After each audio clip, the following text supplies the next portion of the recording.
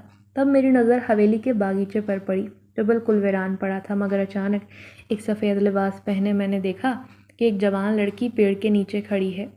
وہ حویلی کے پچھواڑے سے ہوتی ہوئی اوپر کھڑکی سے کود کر اندر کمرے میں چلی گئی، جبکہ چوکیدار کی اس پر نظر نہ پڑی۔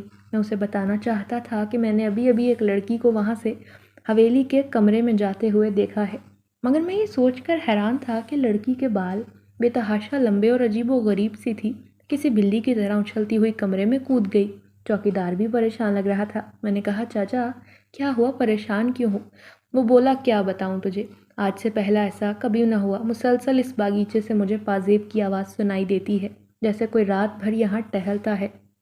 اب میں حیران سا ہو گیا، انہیں کیسے بتاتا کہ میں نے ابھی یہاں کچھ دیکھا ہے جو دیکھنے میں تو لڑکی لگتی تھی، مگر دور سے یوں لگا جیسے کوئی چھلاوا ہے۔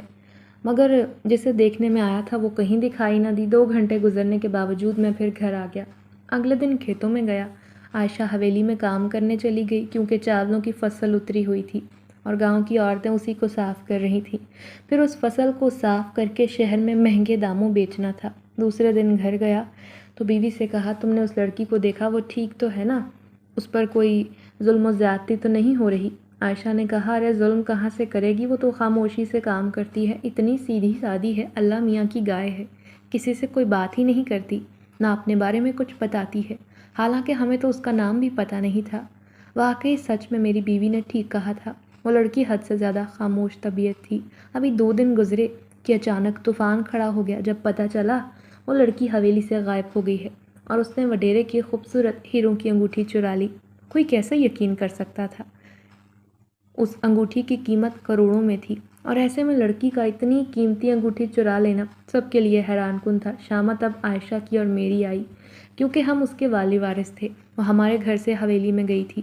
وڈیرا تیش میں تل ملا رہا تھا، اس نے ہم دونوں کو حویلی میں طلب کر لیا۔ بتاؤ کون تھی لڑکی، کہاں سے آئی تھی؟ میں خاموش تھا۔ میں نے کہا، میں تو خود کچھ نہیں جانتا۔ پھر وہ کیوں، کیا وہ گونگی تھی؟ اس نے کچھ تو بتایا ہوگا، کون سے گاؤں سے اس کا تعلق ہے، کہاں سے آئی تھی؟ اب میں پریشان ہو گیا۔ وہ لڑکی تو ہمارے گھر میں زیادہ دن رکی بھی نہ تھی، اور اس دوران ہم اس کے بارے میں کچھ جان بھی نہ پائے تھے۔ اب وہ حویلی میں بھی تو رہی تھی، کسی نے تو اس کے بارے میں کچھ پوچھا ہوگا نا، مگر حویلی کے سارے ملازموں کا کہنا تھا وہ کسی سے بات چیت نہ کرتی تھی۔ ہمیں تو پتہ ہی نہیں تھا کہ وہ کسی سازش کے تحت حویلی میں آئی ہے۔ وڈیرا غصے سے پاگل ہوا پڑا تھا، نہ جانے کیوں وہ اپنی ہیرے کی انگوٹھی کے لیے اتنا پاگل تھا۔ مہنگی وہ ضرور تھی، مگر ایسا لگتا تھا اس کے پیچھے کوئی دوسرا راز چھپا ہے۔ تب وڈیرے نے مجھے اور عائشہ کو دھمکی دی کہ اگر تم لوگوں نے 3 دن کے اندر اندر اس لڑکی کو نہ ڈھونڈا تو وہ عائشہ کو اغوا کر لے گا اور وہ حشر کرے گا کہ پورا گاؤں تا قیامت یاد رکھے گا۔ تم نہیں جانتے میری پہنچ کہاں تک ہے۔ اس کی دھمکیوں سے میں اچھی طرح واقف تھا، اوپر سے میں اس کا قرض دار بھی تھا۔ اب مجھے شدت سے رونا آنے لگا۔ دوسری طرف عائشہ نے گھر آ کر رونا دھونا شروع کر دیا اور میرے سامنے ہاتھ جوڑ کر بولی، خدا کے لیے مجھے تو میرے گھر چھوڑ آؤ، ورنہ نہ تو تم اس لڑکی کو گھر میں لے کر آتے، نہ یہ مصیبت آتی۔ نہ جانے کیا سوچ کر اسے یہاں لے آئے تھے۔ دیکھو اب کتنی مصیبت کا شکار ہو گئے ہیں، اور اس سے ہمیں نجات بھی نہیں ملنے والی، کیونکہ ہمیں نہیں پتہ 3 دن میں اسے کہاں سے لے کر آئیں گے۔ وہ مسلسل بول رہی تھی جبکہ میں گہری سوچ میں مبتلا یہ سوچ رہا تھا کہ مجھے پہلی بار وہ لڑکی درخت کے نیچے نظر آئی تھی، اور ان سے آگے تو ویران جنگل تھا۔ جنگل کے بعد دوسرا گاؤں شروع ہو جاتا تھا، ہو سکتا ہے وہ پڑوس کے گاؤں سے اس کا تعلق ہو۔ یہی سوچ کر عائشہ سے کہا، تم ایسا کرو 2-4 دن اپنی امی کے گھر چلی جاؤ، میں اسے ڈھونڈنے کی کوشش کرتا ہوں۔ وہ بولی، ہاں بالکل، میں تو ایک لمحہ یہاں نہیں رکوں گی۔ وڈیرے کا خوف مجھے کھائے جا رہا ہے، کہیں وہ واقعی مجھے اغوا نہ کر لے اور میری عزت پر حملہ کر دے۔ وہ انتہائی جاہل اور خبیث انسان ہے، کچھ بھی کر سکتا ہے۔ یوں میں نے عائشہ کو اس کے مائکے چھوڑا اور خود دوسرے گاؤں آ گیا، جہاں کوئی میری جان پہچان والا تھا ہی نہیں۔ سب لوگ آتے جاتے مجھ سے پوچھ رہے تھے کہ کون ہو، کس کے رشتہ دار ہو، کیونکہ ایسا ہی ہمارے گاؤں کا ماحول تھا۔ میں گھبرا گیا کسی سے یہ بھی نہیں کہہ سکتا تھا کہ میں یہاں کسی لڑکی کو تلاش کرنے آیا ہوں۔ نہ میرے پاس اس کی کوئی تصویر تھی، نہ کوئی ایسی نشانی۔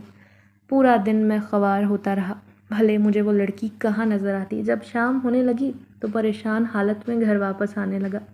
پیدل چلتے ہوئے جنگل سے گزر کر گھر کی طرف آ رہا تھا، بھوکا پیاسا پریشان۔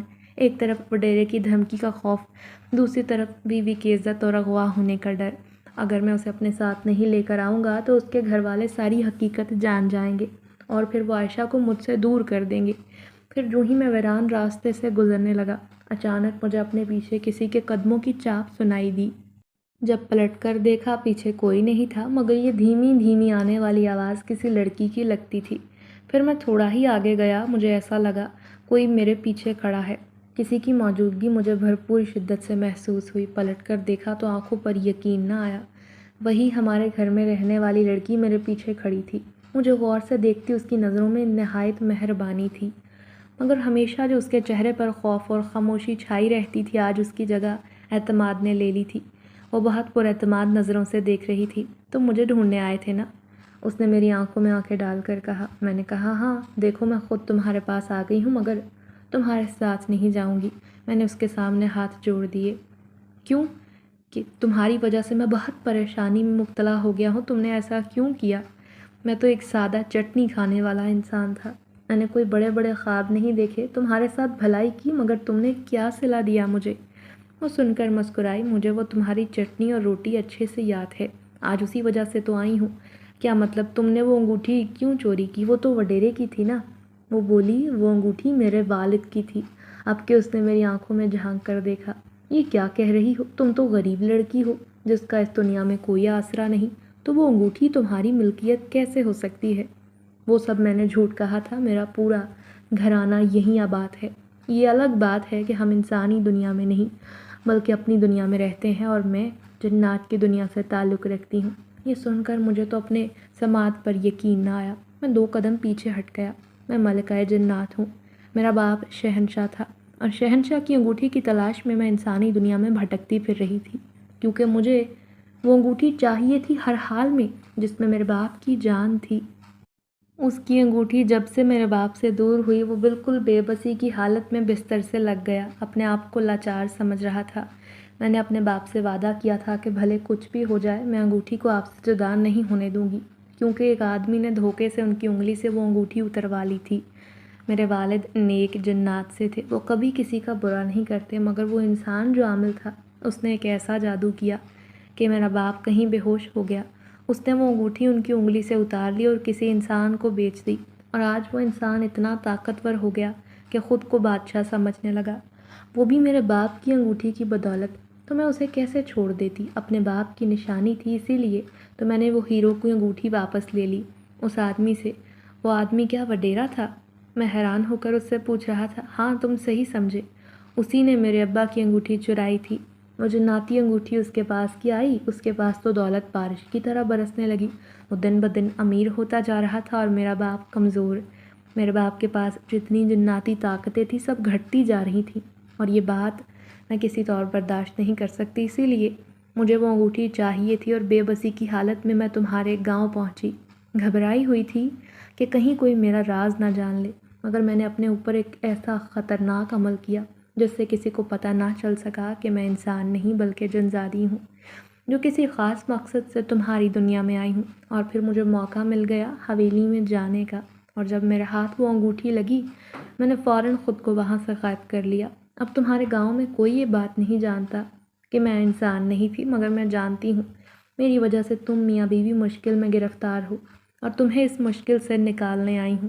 میں نے بے بسی سے کہا، تم جانتی ہو میں کتنا غریب ہوں، اوپر سے وڈیرے کا قرضہ میرے کندھوں پر ہے، وہ بندہ تو مجھے جان سے مار دے گا، وہ بہت ظالم ہے۔ ارے بس بھی کرو، گھبراؤ نہیں۔ تم ایک کام کرو، کسی طرح گاؤں والوں کے سامنے اس کا یہ راز کھول دو کہ اس عامل کے ساتھ مل کر وہ جنات کے ذریعے پورے گاؤں پر ایک خاص عمل کروا رہا ہے، جس کی وجہ سے گاؤں کے سارے آدمی ہی اس کے سامنے بے بس ہو چکے ہیں۔ جب یہ بات گاؤں کے باسی جان لیں گے تو اس کے عمل کا اثر ختم ہو جائے گا، اور گاؤں والے وڈیرے کے دشمن بن جائیں گے۔ وہ جتنے بھی ظلم کر رہا ہے سب اس کے ظلم سے آزاد ہو جائیں گے۔ کیا تم نہیں چاہتے کہ گاؤں والے اس ظلم سے نجات حاصل کریں؟ جو کئی سالوں سے ان پر مسلط ہے۔ یہ سن کر میں خاموش ہو گیا۔ اب میں سوچ رہا تھا کہ یہ بالکل ٹھیک کہہ رہی ہے۔ کئی لوگ گاؤں سے آزادی حاصل کرنا چاہتے ہیں مگر سب وڈیرے کی خوف کی وجہ سے مجبور ہیں۔ مجھے خاموش دیکھ کر وہ بولی، اب یہ سب تمہارے ہاتھ میں ہے، چاہو تو اپنی قسمت بدل لو، چاہو تو ہمیشہ غلامی تلے رہو۔ میں تمہارا انتظار کر رہی ہوں، تمہارا ساتھ دوں گی، کیونکہ میں خود بھی ملکہ ہوں۔ میں چاہتی ہوں کہ میری رعایا مکمل آزادی کے ساتھ زندگی جیے، نہ کہ میں ان پر حکم چلاؤں جیسے کہ وڈیرا تم انسانوں پر زیادتی کرتا ہے۔ میں نے کہا، اگر آپ میرا ساتھ دیں ملکہ، تو میں یہ کام کرنے کے لیے بخوشی تیار ہوں۔ میں ایک کمزور ادنا سا آدمی ہوں۔ زندگی میں ہر ایک کی خواہش ہوتی ہے وہ اچھی زندگی گزارے۔ میں بھی عائشہ کو اچھی زندگی دینا چاہتا ہوں۔ ویسے بھی وہ مجھ سے ناراض ہو کر اپنے مائکے جا چکی ہے۔ اللہ جانے اب وہ میری زندگی میں لوٹ کر آئے گی یا نہیں۔ وہ مسکرا کر بولی، وہ ضرور آئے گی۔ جب تمہارے حالات بدل جائیں گے وہ خود بخود تمہاری زندگی میں آ جائے گی۔ لیکن اگر تم نے میرا یہ کام پورا کیا تو میں تم سے خوش ہوں گی، اور ہو سکتا ہے تمہیں کوئی بڑا انعام بھی نواز دوں۔ میں حیران رہ گیا اور سوچا، یہ ملکہ جنات ہے، یقیناً کچھ بھی کر سکتی ہے۔ اسی لیے میں واپس گاؤں طرف جانے کے لیے نکل گیا۔ تھوڑی دیر پہلے جو دل پر اداسی کا غبار چھایا ہوا تھا اب وہ کافی حد تک دور ہو گیا تھا۔ پھر 3 دن گزرے۔ میں نے خود کو مضبوط کیا، حالانکہ اندر سے تھوڑا ڈرا بھی ہوا تھا۔ کہیں نہ کہیں ایسا لگتا کہ ملکہ جنات میرے ساتھ ہے تو مجھے ڈرنا نہیں چاہیے، یہی سوچ کر بہادر بننے کی کوشش کر رہا تھا۔ پھر جب وڈیرے کے خاص بندے مجھے بلانے آئے، چل وڈیرے نے تجھے حویلی پر بلایا ہے، آج لگتا ہے تیری زندگی کا آخری دن ہے۔ یہ سن کر تو میری روح کانپ گئی۔ میں اچھے سے جانتا تھا وہ کس قدر ظالم انسان ہے۔ اپنی قیمتی ہیروں کی انگوٹھی کے لیے تو وہ کچھ بھی کر گزرے گا، حالانکہ وہ انگوٹھی اس کی ملکیت نہیں۔ پھر بھی میں اس کے آدمی سے کہنے لگا، تم چلو، میں 5 منٹ تک آ جاؤں گا۔ وہ بضد رہے، نہیں، ہم تمہیں ساتھ لے کر ہی جائیں گے۔ وہ مجھے گھسیٹتے ہوئے حویلی لے کر جانے لگے۔ اچانک راستے میں اس قدر زوردار آندھی چلی کہ وہ حیران رہ گئے کہ اچانک موسم کیسے بدل گیا۔ تب مجھے کان کے قریب سرگوشی سنائی دی، یہاں سے بھاگ جاؤ۔ پلٹ کر دیکھا، وہ میرے قریب کھڑی تھی، مجھے اشارہ کر رہی تھی۔ تو یہ موسم اس نے بدلا تھا، وہ بھی اپنی طاقت سے۔ میں فرار ہو کر کھیتوں میں چھپ گیا، گھبرایا ہوا تھا۔ وہ میرے سامنے آئی، میں نے تنگ آ کر کہا، ایسے کب تک چھپتا پھروں گا، وہ مجھے ڈھونڈ لیں گے۔ تو وہ کہنے لگی، ٹھیک ہے، پھر سارے گاؤں کے لوگوں کو جمع کرو، ان کے سامنے یہ بات کہو کہ وہ انگوٹھی وڈیرے کی نہیں بلکہ میرے باپ شہنشاہ جنات کی تھی، جو اس نے عامل کے ساتھ مل کر ٹھگ لی تھی۔ میں نے حیران ہو کر کہا، کیا یہ گاؤں والے میری بات کا یقین کریں گے؟ ہاں، ضرور کریں گے، کیونکہ میں تمہاری بات کی گواہی دینے آؤں گی۔ ان کے سامنے میرے لیے ممکن تو نہیں، مگر پھر بھی میں کوشش کروں گی کہ انسانوں کے سامنے اپنی اصلیت ظاہر کر سکوں۔ اب میں رات ہونے کا انتظار کر رہا تھا۔ جو ہی رات ہوتی میں گاؤں کے سارے لوگوں کو جمع کر لیتا۔ پھر شام کے سائے چاروں طرف پھیل گئے۔ وڈیرے کے لوگ مجھے ڈھونڈتے پھر رہے تھے۔ گھر میں تالا لگا تھا، عائشہ غائب تھی۔ میں چپکے سے پڑوس میں رہنے والے احمد کے گھر گیا اور اسے کہا کہ ایک بار میری بات سن لے۔ وہ گھبرا کر بولا، وڈیرا تمہارا دشمن بنا بیٹھا ہے، کہیں تمہاری وجہ سے وہ ہمیں بھی نقصان نہ پہنچا دے۔ میں اس کی منتیں کرنے لگا کہ صرف ایک بار میری بات سن لو۔ جب میں نے اسے یہ راز بتایا تو اس کی آنکھیں کھلی کی کھلی رہ گئیں۔ وہ بولا، تمہیں یہ کیسے معلوم ہوا؟ میں نے کہا، وہ جنزادی میرے سامنے آئی تھی۔ وہ جو لڑکی میرے گھر میں رہتی تھی نا، وہ کوئی انسانی لڑکی نہ تھی بلکہ ملکہ جنات تھی، جس کا اس گاؤں میں آنے کا واحد مقصد اپنے باپ کی انگوٹھی کو حاصل کرنا تھا، جس سے وڈیرے نے اپنے قبضے میں لے رکھا تھا۔ یہ سنتے ہی احمد کو تھوڑا تھوڑا میری بات پر یقین آ گیا۔ پھر اس نے یہ بات 2-3 لوگوں کو بتائی تو سب نے میری بات پر یقین کر لیا۔ اب سارے گاؤں کے لوگ جمع ہو گئے تھے، جتنے بھی وڈیرے کے قرض دار تھے۔ پھر اس میں سے ایک بوڑھا آدمی بولا، وڈیرے نے ہمیں کئی سالوں سے تنگ کر کے رکھا ہے، اور پھر یہ فرید بھلا ہم سے کیوں جھوٹ بولے گا؟ میں تو جلدی سے انہیں کہنے لگا، میں بالکل سچ کہتا ہوں۔ اگر تم لوگوں کو میری بات پر یقین نہیں آتا تو وہ ملکہ تم لوگوں کے سامنے آ سکتی ہے، کیونکہ اس نے مجھ سے وعدہ لیا ہے۔ بس تم لوگ میرا ساتھ دو۔ اگر وڈیرا مجھ پر کوئی ظلم کرنے کی کوشش کرے گا تو تم لوگ اسے ناکام بنا دینا۔ اگر اس کا یہ خبیث چہرہ سب کے سامنے آ گیا تو یوں سمجھو ہماری اس کے ظلموں سے جان چھوٹ جائے گی، ہمارے نصیب میں لکھی گئی غلامی آزادی میں تبدیل ہو جائے گی۔ اور پھر سوچو، کل کو ہماری نسل جوان ہوگی تو کیا وہ بھی وڈیرے کے غلام بنیں گے؟ اسی لیے ہمیں غلامی کی زنجیروں کو توڑنا ہے۔ یوں سارے گاؤں واسیوں نے حامی بھر لی۔ سب کو میرا ساتھ دینے کے لیے میں نے تیار کر لیا تھا۔ پھر اگلی صبح جوں ہی میں اپنے گھر گیا، وڈیرے کے خاص آدمی پہنچ گئے۔ مجھے غصے سے دیکھتے ہوئے بولے، کل تو چکمہ دے کر فرار ہو گیا تھا، آج ہم تجھے نہیں جانے دیں گے۔ میں بھی بے خوف ہو کر ان کے ساتھ چلنے لگا، کیونکہ پیچھے پیچھے گاؤں والے آ رہے تھے۔ وڈیرا یہ سمجھنے لگا کہ یہ لوگ تماشا دیکھنے کے لیے جمع ہو رہے ہیں کہ وہ میرے ساتھ کیا سلوک کرنے والا ہے، مگر وہ نہیں جانتا تھا کہ گاؤں والوں کے سامنے حقیقت کا پردہ فاش ہو گیا ہے۔ تب وڈیرا ان سے بولا، اس آدمی نے جان بوجھ کر میری وہ قیمتی ہیرے کی انگوٹھی چوری کروائی اور شاید اسے شہر میں بیچ بھی دیا۔ آج میں اسے اپنے ہاتھوں سے مار دوں گا۔ تب گاؤں کے لوگ میرے سامنے آ کر کھڑے ہو گئے اور اگر کہا، آپ نے اس پر ہاتھ بھی اٹھایا تو ہم مل کر آپ کو مار ڈالیں گے۔ یہ سن کر وڈیرا ہکا بکا رہ گیا تھا۔ تم غریب لوگوں کی اتنی جرأت، مجھ سے اونچی آواز میں بات کرو؟ تو گاؤں کے بوڑھے آدمی نے آگے آ کر کہا، کیونکہ تم انتہائی ظالم دھوکے باز ہو، تم نے وہ انگوٹھی چرائی ہے، وہ بھی انسان کی نہیں بلکہ جنات کی۔ اگر وہ جنزادی ملکہ تمہارے سامنے آ گئی نا تو تمہارے ہوش اڑ جائیں گے۔ وڈیرے کی آنکھیں کھل گئیں، اس کا راز لوگوں کے سامنے آ جائے گا۔ شاید وہ خود بھی یہ نہیں جانتا تھا۔ یہ تم لوگ کیا کہہ رہے ہو؟ تمہیں کس نے یہ جھوٹی کہانی سنائی ہے؟ تب اچانک سب کی آنکھوں کے آگے گرد و غبار اڑنے لگا۔ ایسا لگتا تھا جیسے تیز آندھی آئی ہو۔ جو ہی لوگوں نے آنکھوں کے ارد گرد آنے والی مٹی کو صاف کیا، خوف کے مارے سب کی چیخیں نکل گئیں، کیونکہ وہ جنزادی وڈیرے کے سامنے کھڑی تھی، جسے وڈیرا خود آنکھوں سے دیکھ کر دہشت کا شکار تھا۔ وہ اسی لڑکی کے روپ میں اس کے سامنے آئی تھی، تو وڈیرا بوکھلاہٹ کا شکار ہوا اور لوگوں سے کہنے لگا، ارے یہی وہ لڑکی ہے چورنی جس نے میری انگوٹھی چرائی، پکڑو اسے، کوئی مارو اسے۔ مگر کوئی آگے نہ بڑھ سکا۔ سب اچھے سے جانتے تھے وہ طاقتور ملکہ جنات ہے، ابھی اس نے جو اپنی طاقت کا ایک بھی اشارہ کیا تو سب تہس نہس ہو جائے گا۔ تب جنزادی نے کہا، گاؤں کے یہ معصوم سادہ لو لوگ نہیں جانتے تم نے نہ صرف وہ انگوٹھی بلکہ اس پیڑ کے نیچے کیا چھپا رکھا ہے، میرے باپ سے لوٹا گیا وہ خزانہ جس کی وجہ سے آج تم کروڑوں میں کھیل رہے ہو۔ اگر تم نے وہ پیسہ غریبوں میں نہ تقسیم کیا تو میں ایک لمحے میں وہ پیسہ غائب کر سکتی ہوں، پھر تم ساری دولت سے محروم ہو جاؤ گے، یہاں تک کہ تمہارے بیوی بچے بھی تمہیں کنگال چھوڑ کر چلے جائیں گے، جیسے اس غریب آدمی کے ساتھ ظلم ہوا، وہ بھی تمہاری وجہ سے۔ میں نے تو اپنے باپ کی نشانی کو حاصل کر لیا جو اس کے لیے بہت قیمتی تھی، مگر یہ خزانہ میرے لیے کوئی معنی نہیں رکھتا جو تم نے چھپا رکھا ہے، وہ ان غریبوں کے کام ضرور آ سکتا ہے، اسی لیے میں چاہتی ہوں تم وہ خزانہ جو ہمارا ہے ان غریبوں میں تقسیم کر دو، اسی میں تمہاری بھلائی ہے، ورنہ تم میرے بدلے کے لیے تیار رہنا۔ یہ کہہ کر وہ غائب ہو گئی۔ اب گاؤں والے وڈیرے کو ایسے دیکھ رہے تھے جیسے اسے آنکھوں سے ہی کھا جائیں گے۔ تب وہ بوڑھا آدمی کہنے لگا، اگر تم نے جنزادی کے کہنے پر عمل نہ کیا تو ہم خود تمہاری حویلی کی تلاشی لیں گے۔ خود تمہارے بچے کئی سالوں سے عیاشی کر رہے ہیں، ہمارے بچے کیوں چٹنی روٹی پر اکتفا کریں؟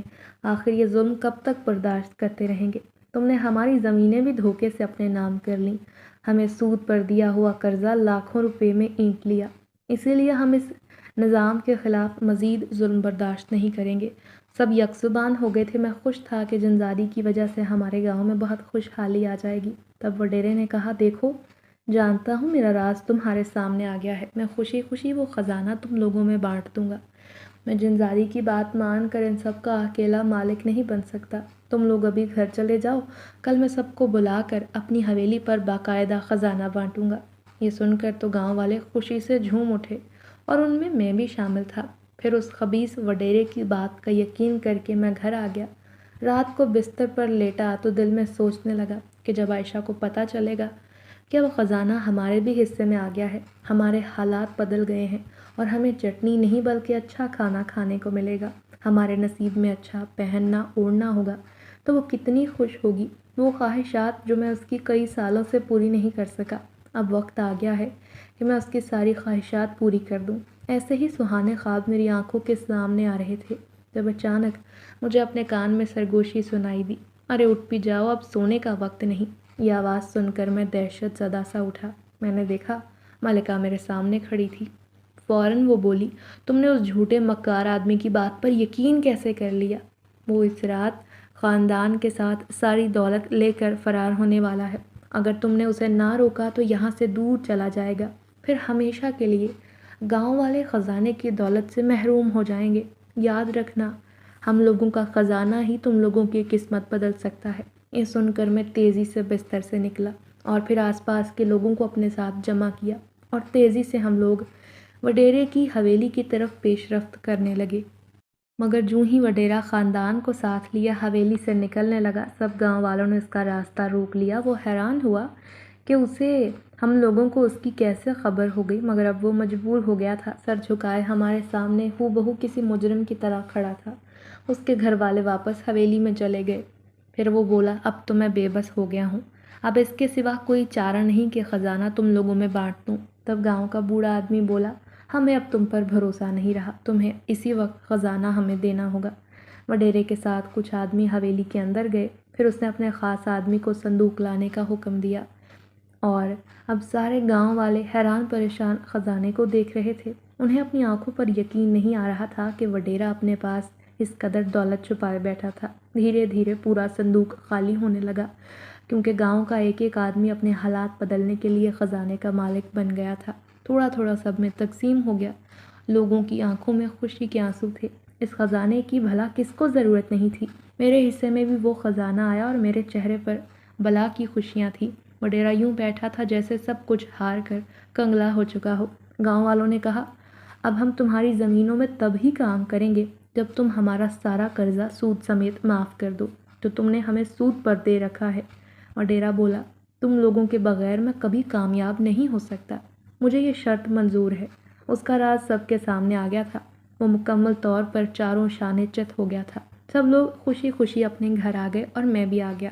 رات کو مسکراتے ہوئے سوچنے لگا کہ صبح جا کر عائشہ کو مائکے سے لے آؤں گا اور عائشہ کو دکھاؤں گا کہ صرف 1 مہینے کے اندر اندر دیکھو ہماری قسمت کیسے بدل گئی ہے۔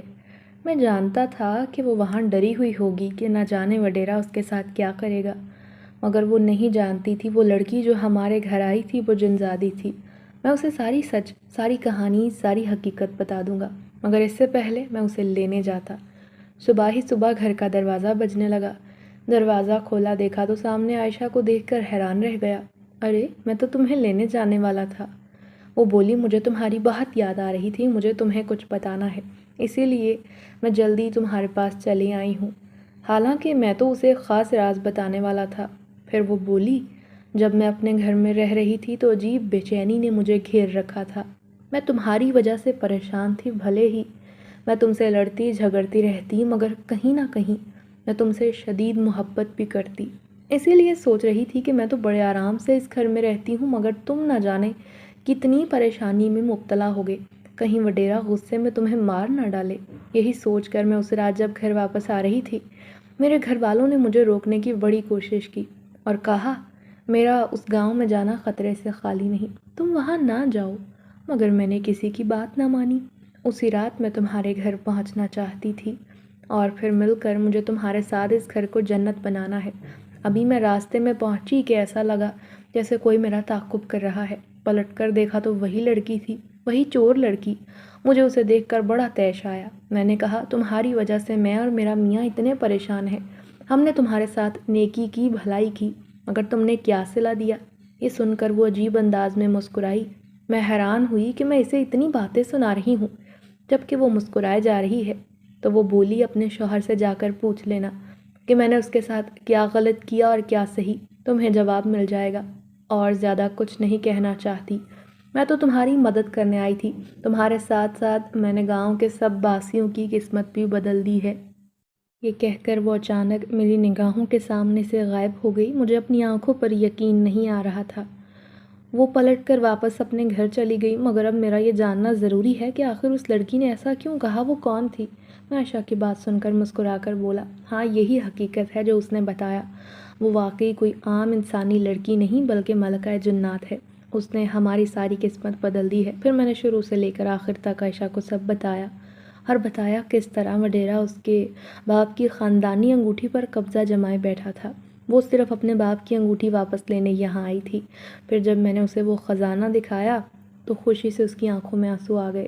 پھر ہمیں ہمارے حصے کی خوشیاں مل گئی تھیں۔ ہم نے اپنا گھر تعمیر کروایا، اس حصے سے کچھ زمینیں بھی خرید لیں۔ میں چاہتا تھا اپنی فصل پر کام کروں۔ اب عائشہ بھی میرے ساتھ زمین پر کام کرتی، ہم مل کر اناج اگاتے۔ پھر کچھ ہی ماہ بعد وہ حاملہ ہو گئی، کیونکہ گھر میں خوشحالی تھی۔ اللہ نے بھی ہم پر کرم کر دیا، جلد ہی وہ میرے بچے کی ماں بننے والی تھی۔ مجھے بچے کا شدت سے انتظار تھا۔ عائشہ کہتی کہ مجھے اس لڑکی کو دیکھنے کا دل چاہتا ہے، نہ جانے کہاں ہوگی۔ تو میں نے کہا دور جنگل میں اس کا قبیلہ رہائش پذیر ہے، وہ وہیں رہتے ہیں، اس نے بتایا تھا۔ مگر وڈیرا اس دن کے بعد سے کافی بدل گیا ہے۔ اس نے گاؤں والوں پر ظلم ڈھانے چھوڑ دیے۔ اب ہمارے گاؤں میں کوئی بھی سود پر قرضہ نہیں دیتا تھا اور نہ ہی ایک دوسرے کے ساتھ کوئی ظلم و زیادتی کرتا، کیونکہ ملکہ کا خوف ہی ایسا تھا جس کے خوف نے نہ صرف ایک بار وڈیرے کو ڈرا کر گاؤں کا مکمل نظام بلکہ فضا کو ہی مکمل طور پر بدل ڈالا تھا۔ ہر طرف خوشحالیوں کا ڈیرا تھا۔